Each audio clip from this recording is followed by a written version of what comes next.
Welcome back, everyone, and thank you for sticking with us. Or if you're just joining us, we're this panel is really kind of the wrap-up panel in terms of everything we've learned today. We have one more Q&A spotlight coming up next. This panel is called Incident Response in the U.S. and the EU: The Primary Distinctions. And this panel was really the reason why we put this conference on, because I think for both European lawyers need to know what the laws are here, and American lawyers need to know what the laws are there. So we put together a panel who could sort of bring a lot of what we've learned together in one place, and also come up with some of these nuances that'll make practicing easier. To moderate this panel, we have my good friend Kim Peretti, who is another cyber superstar. I have known her since her time at the Department of Justice's Computer Crime, CSIP's Computer Crime and Intellectual Property Center section in the Department of Justice. Now she chairs the Security Preparedness and Response team at Alston and Bird. She's a true pioneer in our field. She broke new ground, forging a cyber practice at Alston that had barely existed really anywhere at the time until she decided to create it. She's also one of the most important thought leaders in cyber. She's always writing, she's always presenting. And it was funny because in March, when the pandemic hit and everything, I thought, oh, you know what I'm going to do? I'm going to sit down, I'm going to write an article about how to deal with COVID-19 and work from home in terms of cyber. And I went to do some research, and of course, Kim had already written an article on that. And then when I started to write mine, I realized I was completely going to be plagiarizing Kim's, so I just skipped it. And she's just right out in front of everything, and just great to have an innovator like Kim on this panel who really paved her own way. So welcome, Kim. She's in Arlington, Virginia. Thank you. Thank you, John. Sure. Next up is Amelia Gerlicher, who is in Seattle at Perkins Coie. She is a partner at Perkins Coie in the Privacy and Data Security Group and counsels big companies and small companies on privacy and incident response. She's a highly experienced and well-credentialed cyber lawyer. So it's not surprising that Amelia has ongoing management of a complete enforcement program for Facebook to enforce its terms of use, prosecute spammers, hackers, and phishers, and to investigate and refer illegal behavior to law enforcement. It's not surprising because she's also got technology skills beyond certifications. She once designed end-user features and customizable site-building tools for an online auction network, and her clients then included major retail and portal sites. Amelia, you're in Seattle, Washington right now, so it's a little earlier over there for me. Welcome, and so great to have you here. Thanks, John. Thank you. Next up is James Lloyd from Orrick. He's a partner in Orrick's cyber and data privacy enforcement and litigation practice. He assists clients to achieve better regulatory and judicial outcomes in all aspects of international data privacy enforcement and litigation. He also helps clients respond to cyber attacks, data breaches, and regulatory responses to data breaches. He's led the response to significant enforcement investigations by international and domestic regulators, including the UK's Information Commissioner's Office, law enforcement agencies, and parliamentary select committees. With extensive litigation experience, James also defends his clients when data privacy issues lead to litigation, which in the US can happen within 24 hours of a data breach announcement. And as he described to me, is really a tinderbox waiting to happen in London. James is in London right now. Welcome, James. Thanks, John. Good to be here. Excellent. And next up is Robert Maddox from Debevoise in Plimpton. He's in his office for the first day since March. Congratulations on getting back in there, Robert. He's a member of the firm's white-collar and regulatory defense and international dispute resolution groups, as well as the firm's data strategy and security practice. His practice focuses primarily on complex multi-jurisdictional investigations, disputes, and cybersecurity matters. Recently named by the International Bar Association to the International Council for Commercial Arbitration and the IBA Joint Task Force on Data Protection and International Arbitration Proceedings, Robert is particularly focused on the international implications of data protections during an IR, which made him a perfect person to have on this panel. And Robert, as I said, is in London in his office. Welcome, Robert. Pleased to be here, John. Thanks. Excellent. Excellent. Now we have Dean Forbes from Sidley Austin, is counsel to Sidley Austin. He is an accomplished global privacy and compliance advisor and has experience in the areas of privacy, strategy, data governance, consumer protection. He's got more than 2 decades of experience in both the private sector and public service, including as a senior staff attorney for the Federal Trade Commission, where he worked on cyber matters, including landmark law enforcement actions involving privacy and data security. The Federal Trade Commission was one of the first agencies here in the United States to really take on the area of cyber. What makes Dean different from other speakers and why we're so happy to have him here today is that he also held the titles of Global Privacy Officer for Shearing Plow Corporation and Senior Global Privacy Compliance Leadership positions for Merck and Johnson & Johnson. So that's a really powerful combination of experience and just going to make him an ideal contributor to this panel. Dean is in New York City. Welcome, Dean. Thank you. Glad to be here. Excellent, excellent. Well, I'm going to move on, Kim, and hand the mantle over to you and get the final panel of the day ready. Great. Thank you so much to John and Bruce for inviting me, for inviting us to be here today as part of this panel. I just have to say, being part of many of your events to date, you do a fantastic job of bringing together experts and thoughtfully putting together panels, and I'm very thrilled today to be here to moderate the panel with our experts here today. So final panel of the day, heard some great remarks over the day of breach response, and we're going to try to tie some of the themes we heard throughout the day together in addressing a few topics where we feel that it's most important to identify those primary distinctions.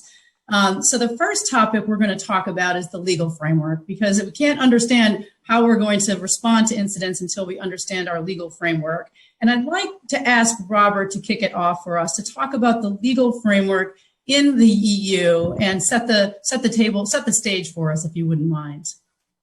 Sure. So I think my first comment on this would be that there's often a bit of a misunderstanding about what the legal framework and the legal drivers are for incident response in the EU. And I think there's an assumption that there's less fragmentation and the framework is a lot more homogenous than it actually is. And I think that misunderstanding perhaps comes from, in large part, the fact that GDPR, at least on paper, harmonizes the threshold for breach notification obligations. But if you scratch a little bit deeper, I think you see a bit more of a fragmented picture emerge.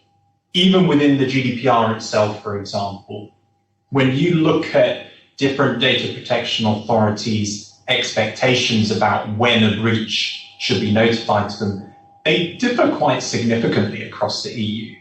And if you look at the UK versus Spain, for example, we've dealt with matters where you look at the Spanish DPA's guidance and the framework it gives for when you should, in theory, notify them.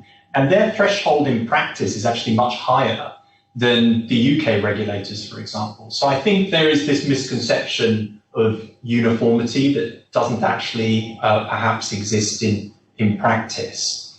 And I think the only other thing I'd say is you have to look beyond GDPR. There's a bit of an alphabet soup here in the UK and EU of different frameworks that might apply to you outside of the privacy arena. So you've got the Payment Services Directive 2, for example, that applies to payment service providers. And that has a 4-hour notification period. Everyone talks about 72 hours with GDPR, but there's a number of much quicker timelines that, depending on the sector you operate in, you might need to meet.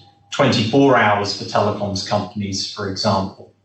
And what I think that means in practice is that if you are a company operating in the EU, you need to be thinking ahead of time of which of these different regulatory regimes are going to apply to me, who are the regulators that we need to deal with. And just to signpost there, it might not always just be a single data protection authority. Not all companies will be able to avail themselves of the one-stop shop. So you might find yourself in the position that you have in the US where you have to notify multiple regulators about the same personal data breach. James, anything to add to what Robert laid out for us? Well, That was a great summary. It really captures the way that it's a real patchwork quilt, if you like, of different rules and regulations all over Europe. And I mean, GDPR in some ways is one of the worst offenders because it was supposed to bring that homogenization that, Robert's quite rightly said has been lacking. And it's a real shame in some ways that it hasn't given us that clarity.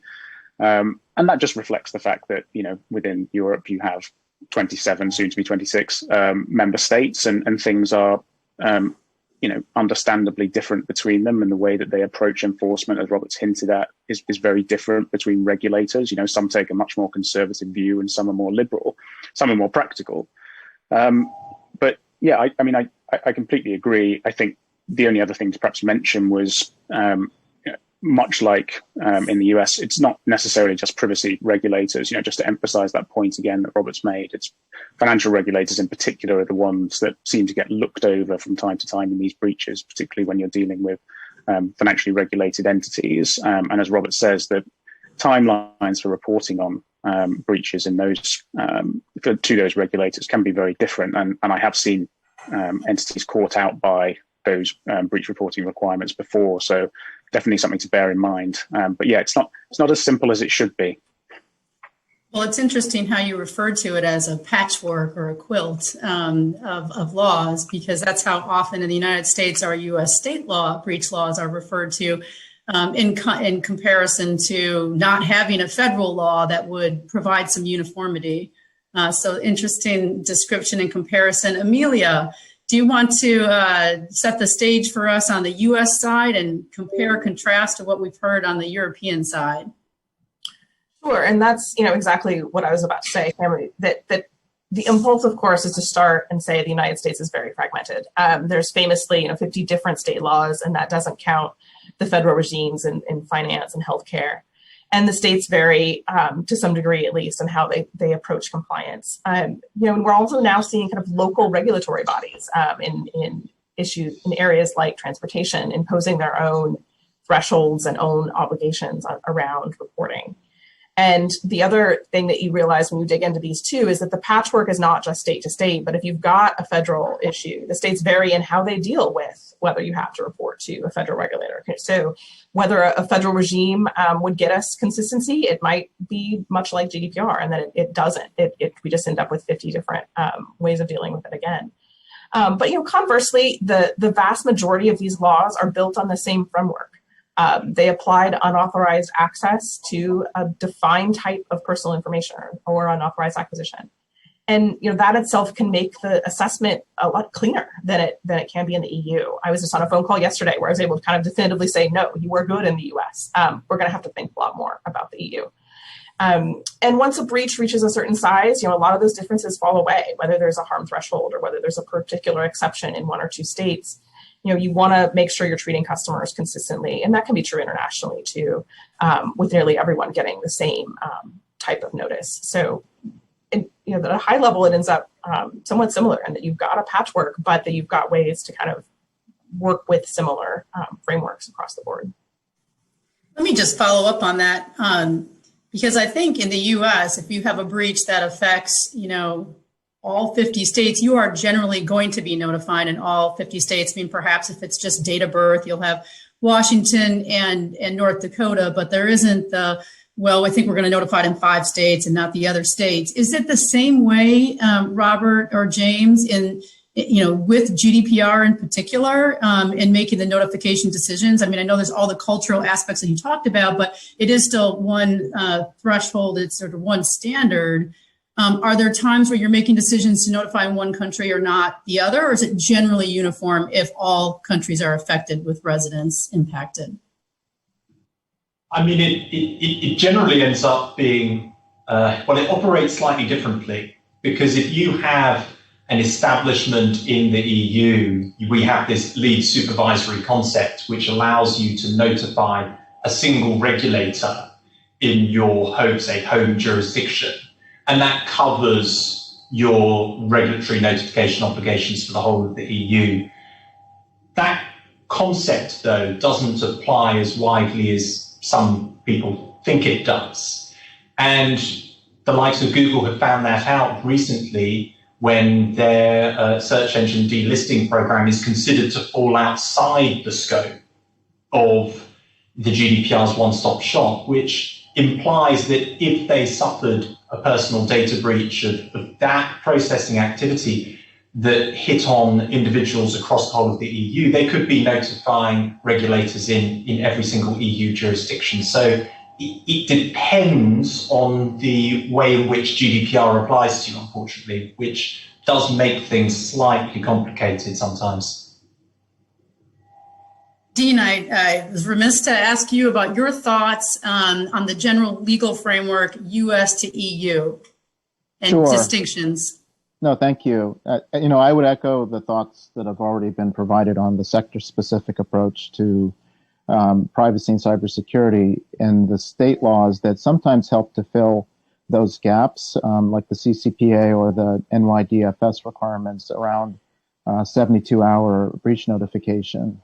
I think the thing that I would add here is, not only do we have a number of state and federal agencies that might be enforcing.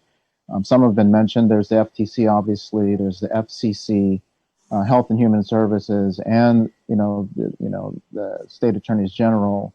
However, I see in some cases sort of an overlap of not just the legal standard, but also industry standards and voluntary codes and guidance that also make their way into some of the analysis. So, for example, the FTC, Kamala Harris, prior to her presidential or vice presidential run, pointed out in her 2016, California AG data breach report, what the sort of standard was for reasonable security that sometimes might be looked to, and it pointed to the CIS standards. There's also ISO that's out there, but even the FTC has pointed to the NIST cybersecurity framework and has developed a body of case law around, the framework core of identify, protect, detect, respond, and recover. And there are a number of cases that have been brought there that sort of, help to guide businesses that are looking to see what they might want to do. So this is my in-house person hat looking at, and determining what I should be thinking about as reasonable steps to meet a standard that's not always fully defined, by the agencies or by the law enforcement when they come knocking on the door. So, there are some kernels of information that could be built on in addition to the legal standards based on the case law that we see. And, without identifying particular cases, I would say that there are exemplary FTC actions that illustrate where companies could do better in addressing privacy and cybersecurity issues. That's a great point. Great point. So let's shift over to investigating the investigation on both in the Europe and the US. I want to talk about any key distinctions, and in particular, whether the legal standard, let's just take unauthorized access or acquisition to personal information in the US versus a risk to the rights and freedoms of a personal data breach in Europe, and how that may impact the investigation. Maybe I'll start with Amelia on the standard and investigations, forensics from a U.S. perspective. Sure. I think it's been discussed a lot today. I think the nature of how you conduct these investigations and whether you do them under privilege. From our perspective, when we're operating, it's almost always kind of a company. The breach happened in a U.S. Kind of controlled area, and we're retaining the investigator. And so our focus is on a lot of the technical unauthorized access. And, in theory, it seems like a risk standard in the EU gives you more flexibility, but in practice, it's so very difficult to rely on that once you confirm kind of the technical details and there was unauthorized access in the system, unless there's a way to really rule out the risk really objectively. We've just found that regulators, here or there, just have no real patience for an opinion about what a criminal is about to do with your information. And the types of information really play a role too. It's often significantly easier to be very certain that there is no U.S. regulated information within the system. Credit cards are routinely in a separate system. Social security numbers are very strictly limited. So you can rule that out, and technical investigation might be more for kind of security purposes and separate from your notification. But it's a different kettle of fish when you've got to talk about, the scope of access to every kind of PI, and that can be a much broader undertaking. Okay. Dean, any thoughts to add to investigating breaches in the U.S. and the legal standard, maybe on the flexibility that we have to provide notice? I know that, we heard earlier in the day that there was 200,000 notices or something Europe post GDPR. I certainly feel in my practice that, every breach we head into, it isn't a foregone conclusion there will be a notice. The forensics take a key role, and many times there is an unauthorized acquisition of the information and no notice required. What are your thoughts on the legal standard in investigating the U.S.? Yeah, just looking at it, purely from a state data breach law perspective for a moment, there are a number of issues and threshold questions that need to be thought through and addressed to determine whether or not there's even a data breach that may have happened, including when we bring in the forensics folks. But, just looking purely at the legal standards, we've got, do you have an entity that's even covered under the particular statute? Do you have the, information that's defined as personal information under the statute? What's the definition of a breach of security? What's the event triggering disclosure? And is there a requirement under that state law or ability to do a risk of harm analysis that may trigger whether or not there's an actual notification? Does it apply to paper in addition to computerized records? What's the method of notice would be, something that we would advise on, of course, and the requirements of the content of the notice, as well as whether or not the timing issues in notifying the AGs or credit bureaus and so on, and whether there are any exemptions, such as maybe the data got into the hands of someone who was authorized to actually get access to it. But, before we sort of drill down and bring in the forensics experts, I think there is the point of making sure that you've, got the right type of agreement that's in place that would cover issues such as privilege for the information that's being gathered. And then from there, looking at, in some cases, I've worked on incidents where we look at how do we address that, not just whether a breach happened with the forensic experts, but also the timing for when a breach may or may not have started and stopped. And using that information to try to pare back what may look like, something that's much more significant. But once you bring the forensics experts in, you really sort of determine that actually there were controls in place at this point and there was actually no breach, right? So we're able to credibly say that this is something that had been covered. That's right. There's so many different junctures in our statute of triggering points that can possibly get you out of making a notification, whether it is the exemptions, whether it's there was no unauthorized acquisition, various other aspects to go to do in the analysis to potentially not need to make a notice. James, maybe I can start with you. How is that similar or different to an investigation in Europe when you're looking at whether you have a personal data breach that may have affected the rights, freedoms of individuals? Yeah, it's funny hearing Amelia and Dean speak about it. So many of the factors and the considerations that they flag, they're exactly the same. I mean, I'm gonna perhaps make a mockery of the panel in some ways by saying that to some extent, I don't think there is a distinction to be made. Certainly in the sense of the way that investigations ought to be carried out. I think the practice and the way that investigations happen in the US is frankly best practice. It really is something that we seek to, adopt in the UK, certainly, and throughout Europe. And it's something that I do in my day-to-day practice. I'd be interested to hear Robert's thoughts in a minute. But it's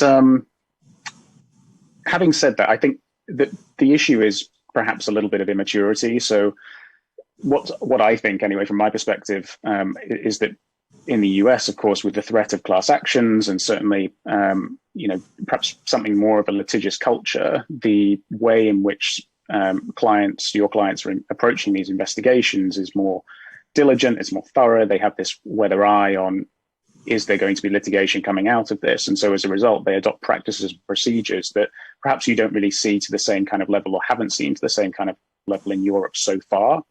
But we're emerging into this different space now post-GDPR, and with the rise, as we've already said, of the potential for class action and class action-like collective actions throughout Europe, where clients can no longer just think, well, I'm going to get off lightly with a small fine from the regulator, or there's no particular risk of litigation. You know, they very much need to be thinking about it in the way that you all do as US practitioners.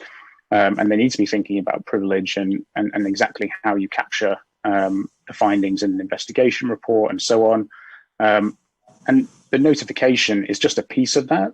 I think, again, this is where the cultural differences perhaps come out in Europe.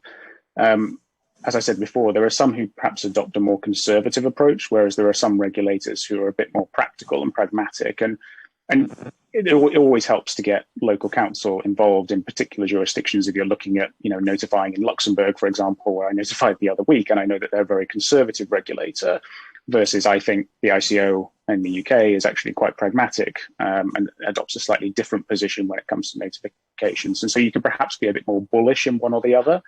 But in terms of the overall approach and how you might go about analysing where you need to notify and when you ought to notify, I think it's very similar to the way in which Amelia and Dean have set it out. But I'd be interested in Robert's thoughts as well. Yeah, Robert.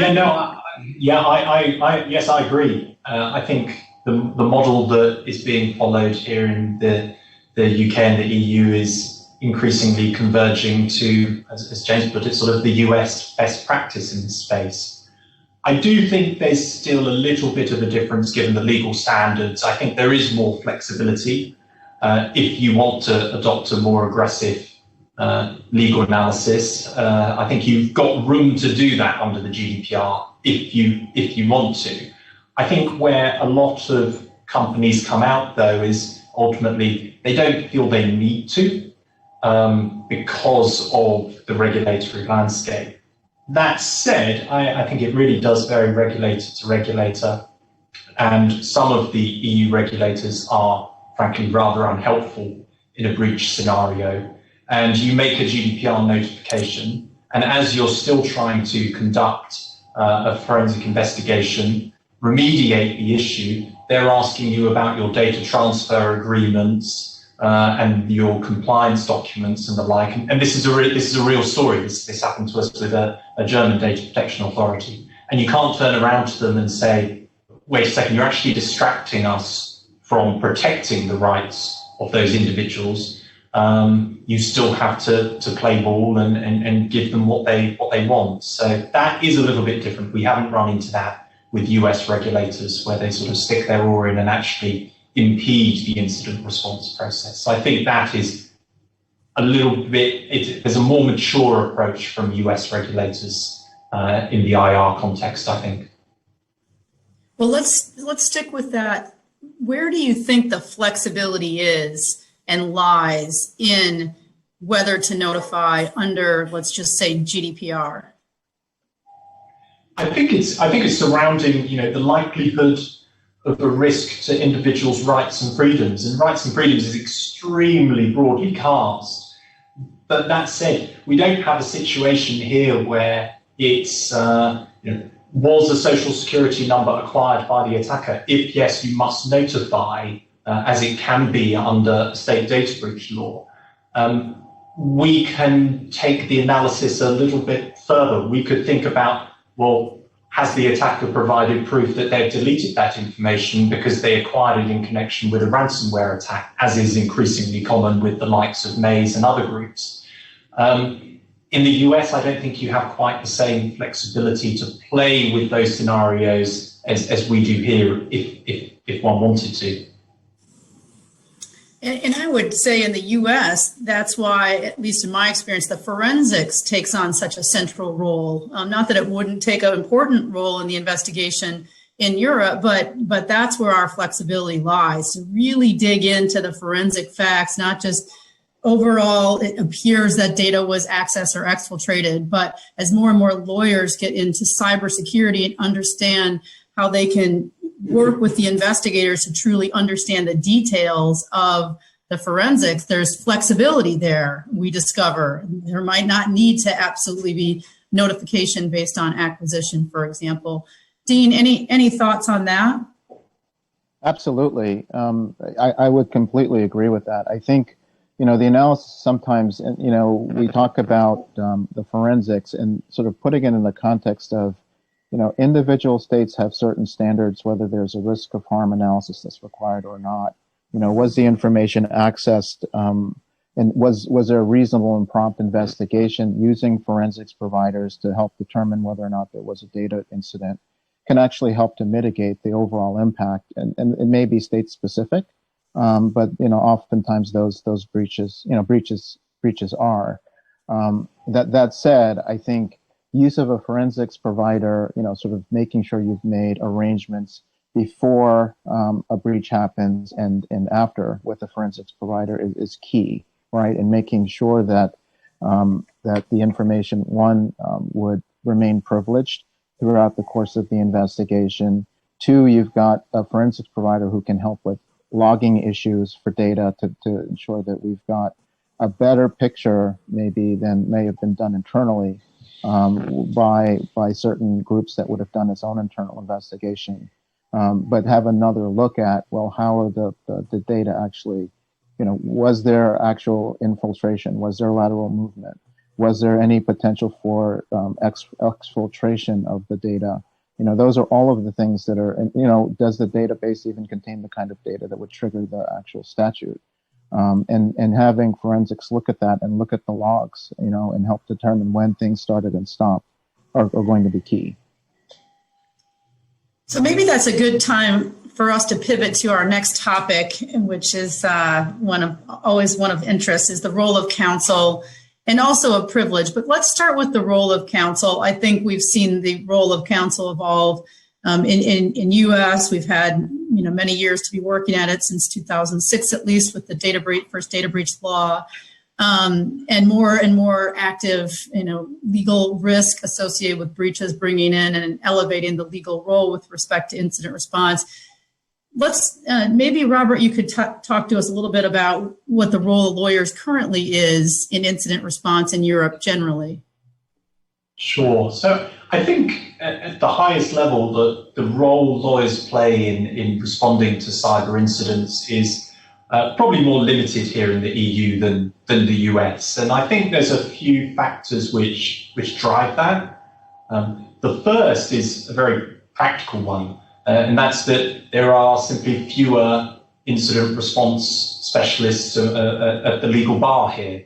There are lots of privacy specialists, and I think you can say that the EU's 5 years ahead of the US on privacy, and we're maybe 5 years behind on cyber. And what that means is there aren't as many incident response lawyers here in the EU as there are in the US, and that applies both to in-house counsel and also outside counsel as well. I think the second driver for that difference is what we've touched on already, the different legal and regulatory landscape, and the risk profile just being that little bit lower, meaning that companies perhaps don't feel they have the same push factors as they do in the US to sort of bring outside counsel in, or if they're using in-house counsel, to have them right at the center of the investigation.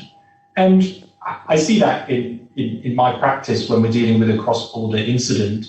I'm far less worried about talking to the UK Financial Conduct Authority about a cyber incident than I am talking to NYDFS about the same facts, for example, because the regulatory appetite is just that little bit greater, I think, in the US still than here in the EU. And then the final point is privilege. It's something we've discussed previously as well, but as a general matter, it's much harder for privilege to attach to work product related to incident response in the EU than it is in the US. And perhaps the most stark way to present that is that in some European jurisdictions, in-house counsel don't have privilege attached to their work at all, or if it does attach, it only attaches in very stringent circumstances, which again it all leads to, especially in continental Europe, a slight reticence or naivety about the role that lawyers can play. That said, I think it's all changing.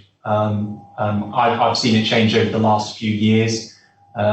European companies are far more on board with the US style approach of having counsel as breach coach in these matters. I don't know if, James, you've seen the same in your work as well, or? Yeah, it's a great point. I think, it's that reticence to sort of think, I'll get a lawyer involved from the outset. I think that it's almost the last consideration for a lot of European clients for the reasons that Robert's already run through. Whereas perhaps it's the first call that a client in the US might place. It is changing, but slowly. And part of that is reflective of that maturity point that I mentioned earlier. But again, because of the concerns and the fact that now you can't just afford to see these as localized incidents that don't have some form of impact on the rest of the world. Data is truly global, right? Like, very rarely am I dealing with breaches where I'm just limited to one European country or the UK. It's normally the UK, the US, Canada, Australia, Brazil, and so on and so forth. So at no point can you really be thinking, I just have to worry about my local privilege rules. And I think clients are alive to that now because they are forced to by the nature of where they're storing their data and whose data they're storing. So, James, if you have a European-only breach, are you brought in generally at the same time as you would be in a global breach, or do you think in the global breaches you're more likely to be involved more significantly and earlier in time? Yeah, it tends. The global breaches are the ones where we tend to come on board a little sooner. The local ones, generally speaking, tend to be a little later. And in some respects, it's a bit of an effort to persuade clients as to why it's a useful thing to have. I mean, initially, lawyers can come across as blockers to an investigation. There's a lack of sophistication that might say to a client, surely all you're going to do is just want to take up time. You just want to run up a big bill. You just want to hold things up when I need to be moving quickly and swiftly to figure out what's gone wrong and how to remediate it and often in a ransomware situation, get my business back online. Not really appreciating that wider scope of why it's a good thing to wrap everything in privilege just in case. And I think part of that is, again, a maturity and sophistication aspect, but because they just haven't come across, as Robert says, incident responders at the bar in Europe, they don't sort of understand the benefit of specialization, the fact that we can step back and we can actually add to an investigation. We can help marshal the investigation, and we're not there to, slow things down at all. We recognize it's in the interest to resolve things as quickly as possible. Well, certainly as you see the litigation landscape and regulatory fines, enforcement actions landscape increase, that likely will elevate the role of lawyers maybe more quickly than we're seeing right now. Right. Yeah. We'll see. Yeah. Amelia, currently on privilege, do you want to give a quick summary of, sort of where we're at, where we started with privilege and how it's recently changing based on some of the case law, as distinct from what we're seeing in Europe, it sounds like? Sure. And I think it's not so much that it's changed around cyber response. It's just that we forget first principles sometimes, right? So attorney-client privilege is meant to keep communications between an attorney and their client confidential.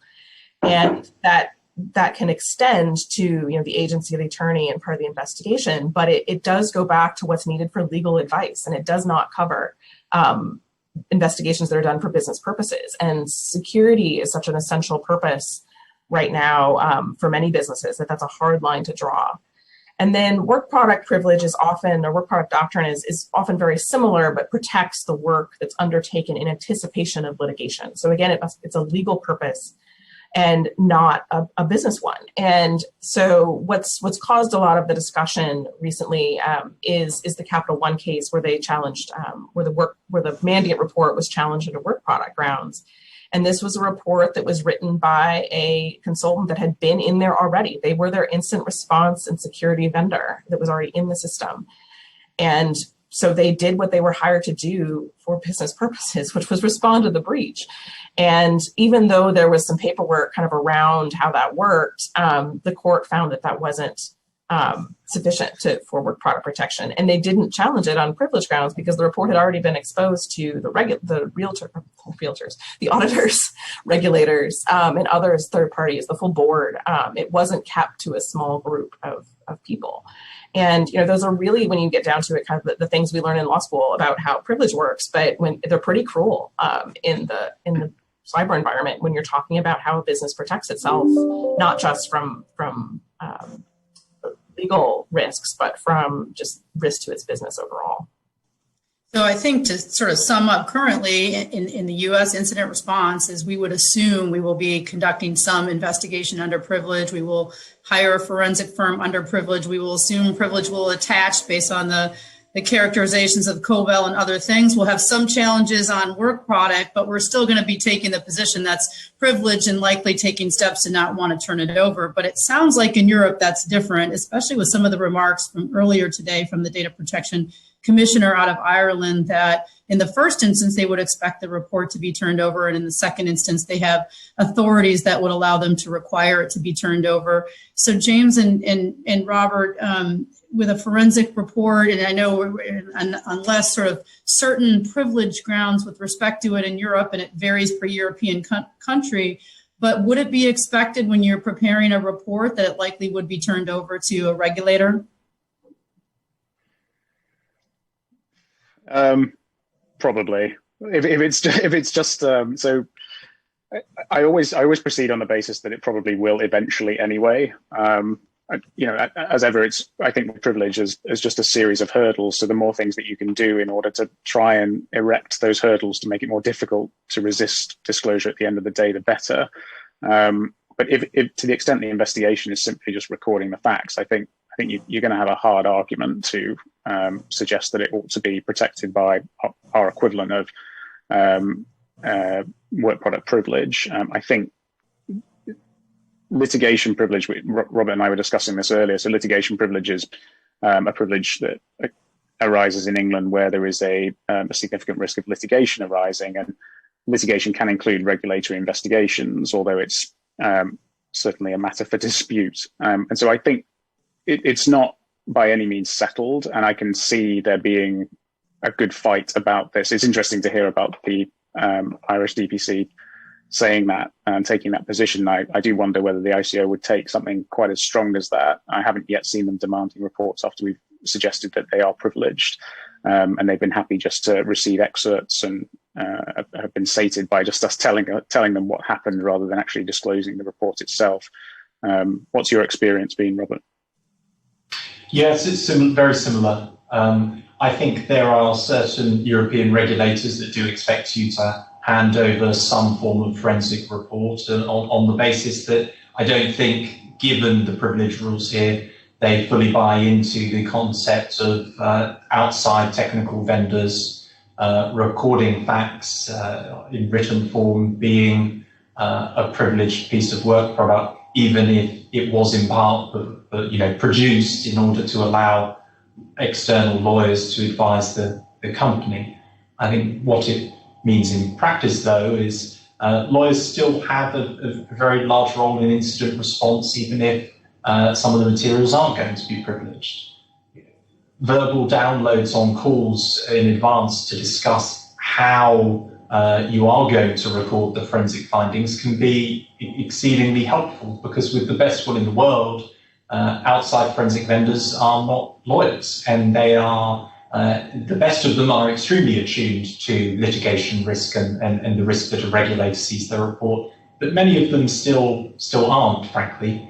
And that legal filter that we can impose can be very helpful for clients, I think, still, even if the underlying work product isn't itself actually going to be privileged if push came to shove. Well, we have a little under 10 minutes, and I wanted to turn to our last topic, which is regulatory response, and the extent to which regulatory expectations and drives the incident response approach or shapes it. I know that's a complex question because we have state, at least in the United States, you have state regulators and federal regulators, and there's different approaches. But Dean, maybe you could help for us shape the discussion around what we expect from regulators when we submit notifications. Absolutely. And there may be a couple of ways to think about this, what to do in the event that the regulator comes knocking, and what to do if you have a fire drill and you actually have to respond very quickly. And under the first category, I would say, and just sort of to follow on into the prior discussion, make sure that you've put in place the policies and procedures that would be needed and probably asked for by any regulator who may come knocking, right? So you're going to have your incident response plan that would lay out, among other things, that the investigation would be covered under privilege. But in addition to that, your information security plan, your privacy policy, and so on. And with respect to the relationship with the vendors that may be doing the forensics review, there may be some considerations around pre-breach work and post-breach work that you want to carve out in the actual contract to make sure you memorialize in a place that, at the direction of counsel, certain activities would be in anticipation of litigation, as well as, on the other hand, meant only for business purposes. But if a regulator does come knocking, or you find that following your investigation, you need to now consider whether to notify. There's a process to go through to first scope what the issues are and draft up the appropriate letters per individual states if needed, or for the state regulators in addition to the individual consumers or others who have been impacted, and also put together potentially a report that could become discoverable if you haven't put in place those controls that I just mentioned. And so I would say make sure you understand that the AGs in the United States and to a large degree the federal regulators, they talk to each other. Kim, I know you know this from your work at DOJ. If you decide that you're going to produce and notify only in a particular state where there's a specific requirement, but then another regulator finds out you didn't notify to that state as well, you may find yourself subject to a even deeper inquiry from another state regulator. I've worked on breaches where we've had U.S., Canada, and the EU all impacted in the same incident. And you have to really sort of determine how are you going to navigate the different regulatory groups that you're working with. There may be an ability to work collaboratively with a variety of state AGs at once, for example, to address what may be produced so that you're producing consistently to the various regulatory bodies, but also bearing in mind that the analysis and the requirements in, let's just say, the UK may be quite different, and you have to make sure that you produce documents that are relevant in that circumstance as well.